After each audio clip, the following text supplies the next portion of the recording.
Magandang hapon po sa bawat isa sa atin. Amen. Dito po ulit tayo sa ating Bible study po, no, sa Rema Fields tuwing alas 4 po ng hapon. Yung ating pong pag-aaralan ngayon ay itutuloy po natin yung mga naumpisahan na po nung last week pa, nung Monday, Tuesday, at ngayon. So yung topic po natin yung have ever you wondered what pleases the Lord? So ano ba yung talagang mga nakakapagbigay, amen po, ng kaluguran sa ating Panginoon. So yun po yung mga iba pong napakinggan natin last week, maging kay Pastor Isko, kay Pastor Ramean. Yung topic po natin ngayon, dito na po tayo sa number 17, yung giving cheerfully and willingly pleases the heart of God. So yan po sa 2 Corinthians 9:7. So ito po yung isang nakakapagbigay pleases o kaluguran po. Amen. Sa ating pong Panginoon. Dito po sa 2 Corinthians 9:7, alam ko naman pong ito po ay alam na po na rin ng bawat isa sa atin. Nasabi niya pong ganon, each one must give as he has decided in his heart, not reluctantly or under compulsion, for God loves a cheerful giver. Sa Tagalog po sabi niya, ang bawat isa ay dapat magbigay ayon sa sariling pasya, maluwag sa loob at di napipilitan lamang. Sapagkat iniibig ng Diyos ang kusang nagbibigay ng may kagalakan. So, isa pong nakakapagbigay kaluguran sa Diyos, amen po, ay yung kusang pagbibigay.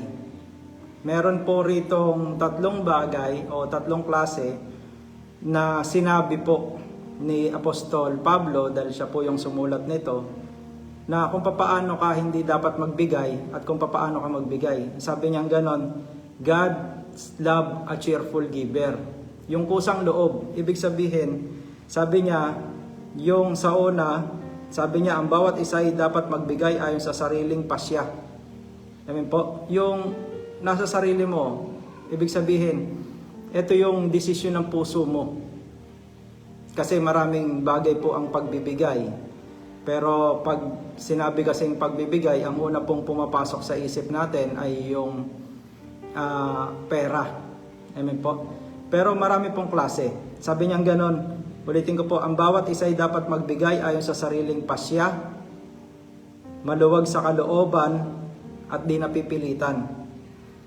Sabi niya, sa sariling pasya, maluwag sa kalooban, at di napipilitan.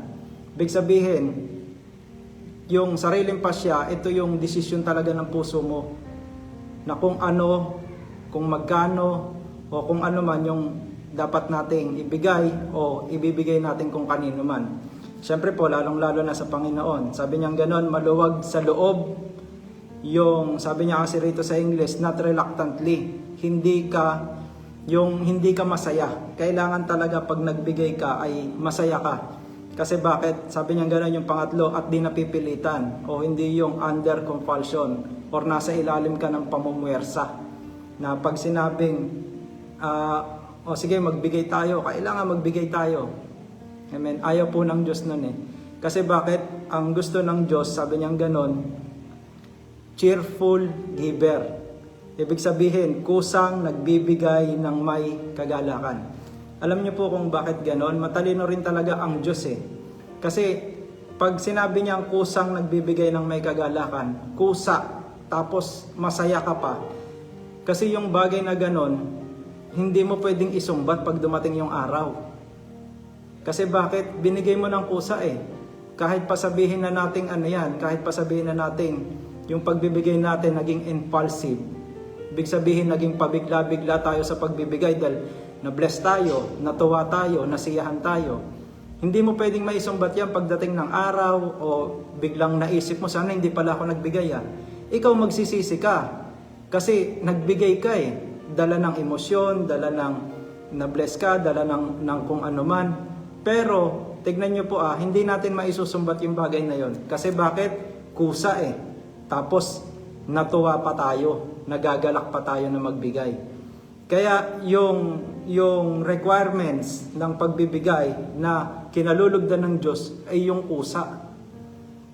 Ang isa pong, kasi yung Word of God po, no, yung salita po ng Diyos, lagi ko ngang sinasabi, laging merong panibagong aral siya, lagi siyang merong panibagong revelation, bawat mga nagbabasa o bawat umiintindi mula sa salita ng Diyos. Kaya nga yung salita ng Diyos, hindi natin pwedeng sabihin gasgas eh. Kasi yung salita ng Diyos yun eh. Hindi pwedeng magkaganon.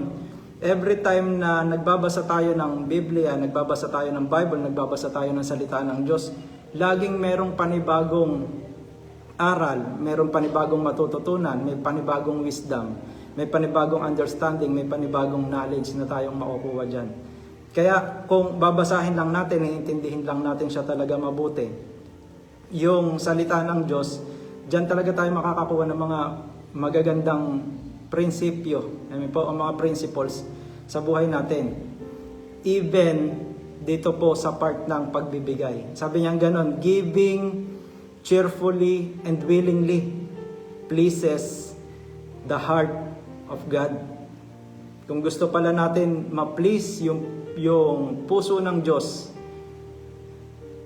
magbigay tayo ng ayon, sabi niya ganon, ng kusa, sabi niya, kusang nagbibigay ng may kagalakan.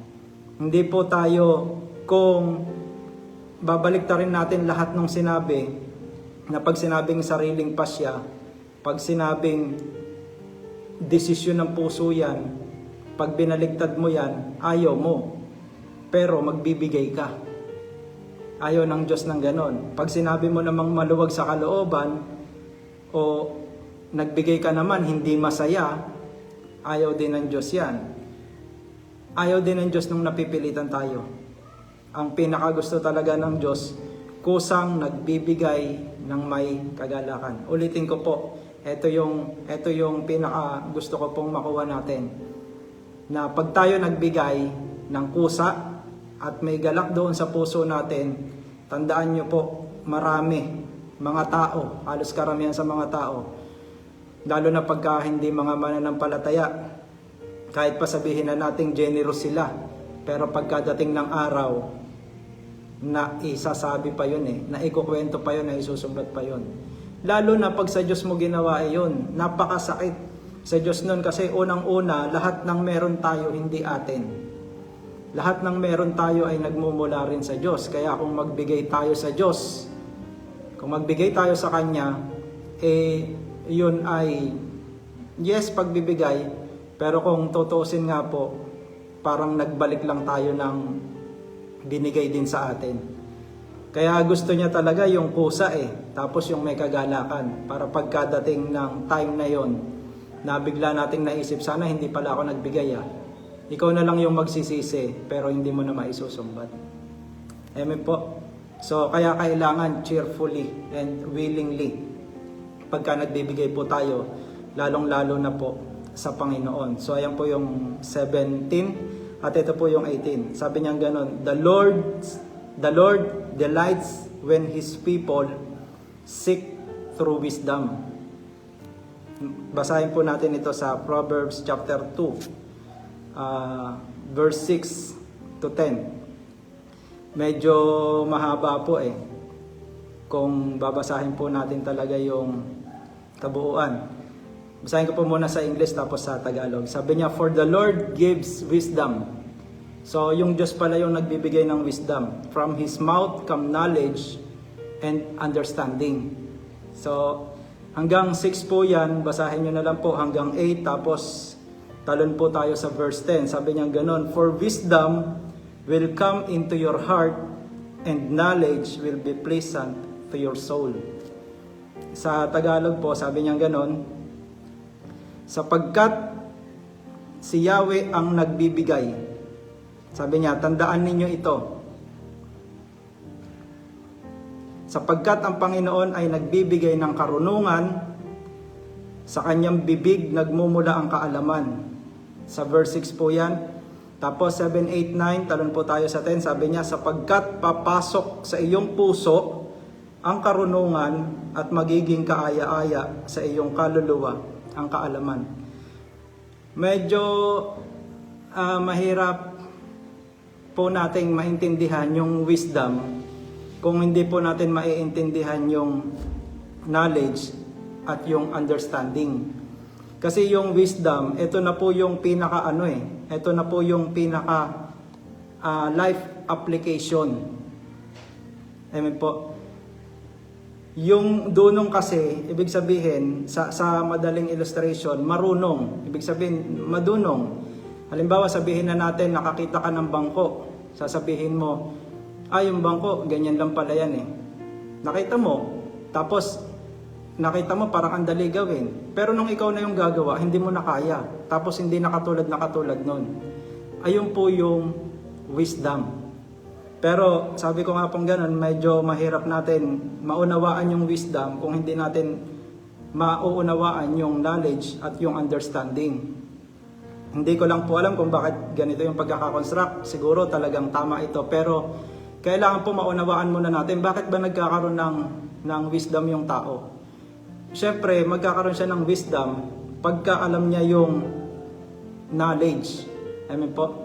Yung knowledge, ibig sabihin, yung kaalaman o yung kumbaga pinagmumulan ng source of wisdom. That's the knowledge. Yung knowledge po, ito po yung Bible na binabasa natin. Itong Bible na to, punong-puno to ng kaalaman. Pero yung pong kaalaman na yan, yung Biblia na yan, yung Biblia na yan, pag hindi po natin yung binasa, hindi po yan aabot doon sa kaunawaan. Meron tayong Biblia, meron tayong Bible na source ng information, source ng knowledge. Kasi kung pag-uusapan natin lalo na yung wisdom of God, ay sa Bible lang po natin makikita. Kasi maraming wisdom nagkalat lalo na po ngayon sa mga social media, ang dami ng marunong. Amen po. Pero yung true wisdom, dito po natin makikita sa Bible. At yung Biblia, pag hindi mo yan binasa, hindi mo yan mauunawaan. Kaya yung knowledge, dapat maunawaan mo. Dapat basahin mo. At pag nabasa mo yan, naintindihan mo yan, pag yan hindi natin na-i-apply doon sa atin, sa sarili natin, kung ano yung binasa natin, hindi po yan naabot sa wisdom. Kaya yung wisdom, ayan na yung pinaka-application.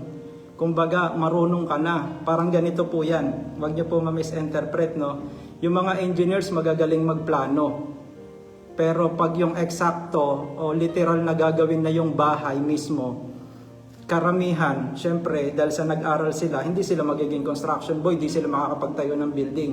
Ang nagtatayo po nun yung mga karpintero, mason, steelman, welder, sila talaga yung marunong. Pero yung kaalaman ang gagaling doon sa engineer. So, ibig sabihin yung wisdom, ayun yung application. Kaya pag sinabing man of wisdom, ibig sabihin, yung natutunan niya, ginagawa niya. Meron nga po tayong kasabihan sa training, di ba? Practice what you preach. Or, yung sinasabi ni Apostol Pablo kay Timoteo, Timothy, walk the talk. Ibig sabihin, kung ano yung natutunan natin mula sa information, mula sa Bible, na intindihan natin, na unawaan natin, at hindi natin na isa pamuhay yun, hindi dadating sa wisdom. Amen po? Parang ano po yan parang ganito po yan. Kung may sakit ka, o may sakit tayo, tapos meron tayong biogesic, ayaw nating inumin, ayaw nating i-take yung biogesic na yon. Alam mo na yung biogesic makakapagpawala ng sakit ng ulo mo, pero kung hindi mo yun iinumin, hindi ka wise person. Kasi kung wise person ka, yung biogesic na yun iinumin mo. Bakit? Para mawala yung sakit ng ulo mo. Ayun po yung wisdom. Kaya nga, yung wisdom, pag hindi natin na ipamuhay, wala rin. Kumbaga, mananatili lang po dito yung knowledge at mananatili po dito yung understanding. Kaya nga po kung titignan natin sa Bible, mababasa po natin, sinabi ni Apostol Pablo na Jesus Christ is the wisdom of God. Yung wisdom ng Diyos ay si Jesus Christ. At si Jesus Christ, sabi ni Apostol John, and the wisdom became flesh. Kaya nga po, pag yung wisdom, malalaman natin yung wisdom na tao, very marunong, ay kung ano yung natutunan niya, ginagawa niya.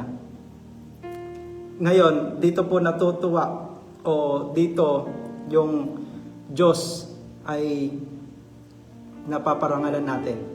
Amen po, napiplease natin. Sabi po dito sa Job 28:28. Basahin ko po, no. Sa Job 28:28, sabi niya gano'n, and he said to man, behold, the fear of the Lord, that is wisdom. Yung palang pagkatakot sa Diyos, sabi niya gano'n, behold, the fear of the Lord, that is wisdom. Ito pala ay karunungan. Sabi niya, and to turn away from evil is understanding. Yung lumalayo naman sa kasalanan, ayun naman po ay nakakaalam o merong kaalaman. Kaya nga po yung wisdom, hindi natin siya talaga pwedeng sabihan na very marunong yung isang tao kung di niya naman ginagawa. Kung puro lang siya sabi, kung puro lang siya salita. Pag sinabi niyang, sige, ako magdadrive. Sinabi niya lang yun, tas di naman pala siya marunong. 'Di ba? Parang, kumbaga, sinabi niya lang. Pero kasi nga po, yung wisdom, kailangan niyan maisakatawan. At pag yung wisdom na isakatawan na yon, nagkakaroon po ng laman, kagaya ni Jesus Christ, sabi niya ganon, and the wisdom became flesh. Kasi si Jesus Christ yung si Jesus Christ yung wisdom of God Tapos naging katawan. So tayo rin po kung ano yung maiintindihan natin, mauunawaan natin mula po sa salita ng Diyos. Kung hindi po natin yung maisa sa katawan, ibig sabihin hindi natin yung maisa pa pamumuhay, ayun po ay mananatili na head knowledge lang. Dapat po yung knowledge, tapos yung understanding na natutunan natin, dapat maisa katawan po iyon para dumating po doon sa wisdom. At pag tayo nagiging wisdom person, yung Diyos, napapapurihan po natin. Kasi bakit? Sabi nga po natin, di ba, lagi nating sinasabi na kung ano man yung gagawin natin, dapat nakakalugod sa Panginoon. So marami tayong magagawa. Kasi bakit? Marami tayong alam. Amen po, mula sa salita ng Diyos. Pero yung tunay na kaalaman o yung tunay na karunungan, nagmumula po yan sa salita ng Diyos. Amen po. So yun lang po, no, yung number 17 at number 18, giving cheerfully and willingly pleases the heart of God. 18, the Lord delights when His people seek through wisdom. So yan po yung ngayon, 17, 18. So tayo po ay manalangin. Aming Ama, sa pangalan po ng iyong anak na si Jesus, kami po ay nagpapasalamat sa hapon na ito. Dalangin namin, Panginoon Lord, na ang bawat isa po ay natuto mula sa iyong mga salita. Dalangin po namin, Panginoon Lord, na ang bawat isa na nakikinig, maging ng mga nagtuturo, Panginoon Lord, dito po sa online na Bible study tuwing alas 4 po ng hapon. Dalangin po namin, Panginoon Lord, yung tunay na karunungan na nagmumula sa iyo. Maraming salamat po, Ama, sa pangalan po ng iyong anak na si Jesus. Amen. So, God bless po, everyone. At panoorin po ulit natin yung susunod na mga topic. So, maraming salamat po. God bless po sa lahat.